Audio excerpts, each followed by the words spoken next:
Project update tayo sa ating Calamba Laguna project. Itong Centrina and then yung Amaya Carmel Ray. Check natin ngayong araw ng Merkules. Diba ba sa Amaya skip naman tayo. Calamba Laguna project. Check naman natin itong interior natin. Diba ba sa Carmel Ray naman tayo. Check natin itong Carmel Ray. Calamba Laguna. Yung last na ano natin ngayon.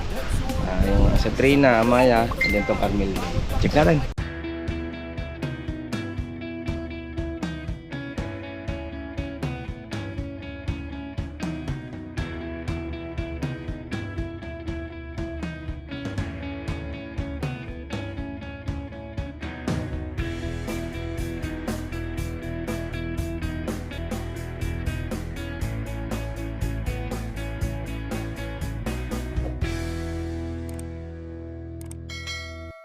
Yan mga boss, at good morning, project update tayo sa ating Calamba Laguna project. Itong Centrina and then yung Amaya Carmel Ray. Check natin ngayong araw ng Merkules. Validate ng mga team, ayan. May valid ba? Kailan? Meron. Wala nakalista? Ay, check natin ito mga boss. Ayan o, at good morning. Ayan, malinis na tayo dito. Ayan, sa ating tanggalan natin yung damo. Centrina muna tayo. Centrina project. At sinisimulan na yung ating living area. Dito, wala na yung tambak dito. 1 week halos din namin tinapon dito yung mga panambak. Halos mataas din. And then nilagyan na lang ng graba. Yan, graba na lang ni Playo. Malinis-linis naman siya pag may graba. Tumubo man ang damo, turadong kapiraso na lang. Yung makapal graba nilagay namin dito. Hawak lote ni client dito sa Centrina. Okay, check naman natin dito sa living area. Ang materialis natin. Start na tayo para sa ating design. And then yan, nagpalagay tayo ng remedium dito dahil may pulse ito para iwas gas-gas. Hindi na lang alisin, yan lang linisin. Tapos iwan na lang nagalagay kasi malinis na may langin nila. And then ito yung living area niya. And then yung dining area. Ayan na. Hub lang tayo. And then PVC panel naman to. Nilagyan na lang natin ng epoxy, ANB. Tapos yung allowance ng rivet niya, mga ganito. Dahil medyo alangan yung paring nilagay dito. Medyo parang malala yung agwat. Ayan, nilagyan natin ng epoxy yung ating metal paring para kapit na kapit yan. May mga epoxy yan. Yan lang naman, dito sa wall hindi naman. Yung dito lang naman sa kesame. Natin epoxy yan. Bago nila ni-repeat. Ito naman yung gagawin natin bar counter dito. Ayan. Bar counter tayo lalagyan dito. Then 3 links na tubular, 2x3 dito. Para hiwalay o nakaseparate yung kanyang dining and then yung living area. Then dito yung bar counter niya. Lalagay natin. Then pagkahalam ko, bakbak na to. Yan. Then lalagyan na lang ng cabinet dito. Para kung dito yung dining nila, may malalagyan pa sila ng gamit o ano man. And then ito naman yung ating ginawa na kitchen. Yan. Dito na sila, magki-kitchen. Nilipat lang namin yung pinto nito. Lagyan na lang ng prints. Dating pinto dito, nilipat na lang dito. Dito, pinalagyan na ng client. Dito na lang, add na lang dito ng konting wall. Para dito yung bar counter niya. Medyo maluwag naman Yan, konting wall tayo. Parang di na ito galawin. As is na. Ito nga alamin. Ayan. Yung ating dito. Kitchen. Yan, cabinet na lang kulang. Granite. Yung kinabit dito. Yan, cabinet lang. Yes, dito cabinet na lang. Medyo mataas ng kesame natin dito. Inangat na natin.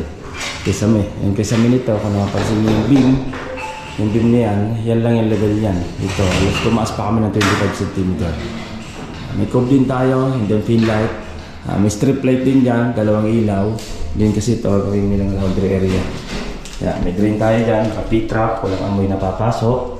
And then PPL5, meron din outlet, meron din tayo. Okay, Centrina project tayo.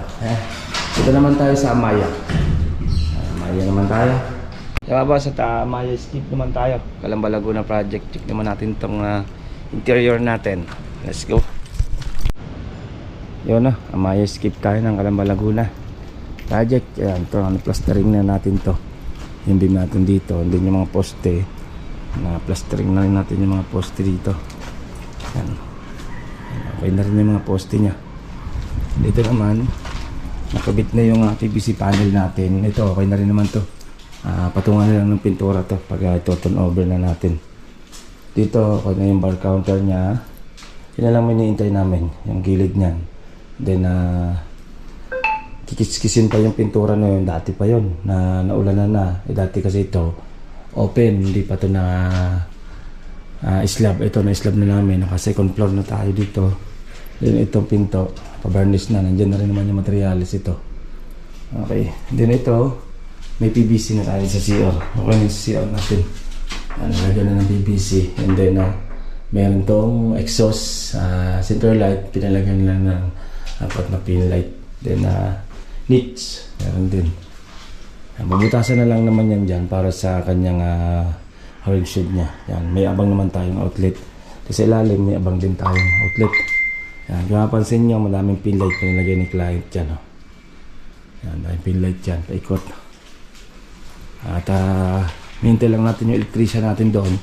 Then ito, papakakabit na natin sa electrician to. Check natin dito sa second floor. Ito naman, pagagawa ko na yung railings naman dito. Yan dito. Yan, diretso dito. Angat yan dito eh. Railings niya. Then diretso naman dito. Ito close naman yan para walang mahulog dyan. Yan, diretso na natin yan. Okay na rin naman kami dito sa second floor. Ito na lang naman. Ayan, okay na rin naman to. Mga ilaw na lang. And then mga ikakabit na lang yung mga shower. Ito naman sa room natin. Okay na rin naman to. Halos tapos na rin naman tayo. Ito yung islaban natin dito.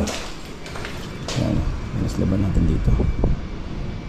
Ay, ito yung project natin ng Amaya Escape ng Calamba, Laguna. Yan mga boss, pupunta naman tayo sa Carmel Ray ng Calamba, Laguna project. Update ko naman yun na Carmel Ray natin doon. Okay. Update ko kayo pag nandun naman ako sa Carmel Ray. Yan mga boss, at Carmel Ray naman tayo. Check natin itong Carmel Ray. Calamba, Laguna. Yung last na natin ngayon. Yung sa train na Amaya, and then itong Carmel Ray. Check natin. Yan Carmel Ray, Calamba, Laguna project. Focus lang tayo sa interior. Ito naman hindi naman minamadali ni client. Ito lang namang pinupokusan natin interior. Buong design natin doon. Then to, kung mapansin nyo, umangat na tayo. Ay ceiling na. Dati kasi, kung mapansin nyo yung kulay na yan, yun yung kesame niya. Magkakalibel sila doon. Design din naman. Nag-design din tayo. Umangat, tapos bumaba. Ito naman, floated naman to. Dito na.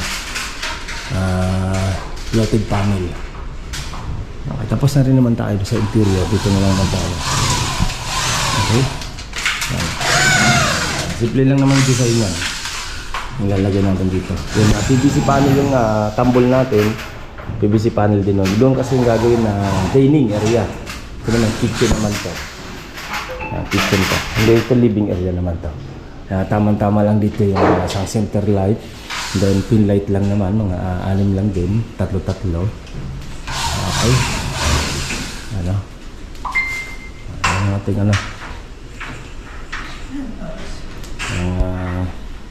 update natin dito sa Carmel Ray, Calamba, Laguna.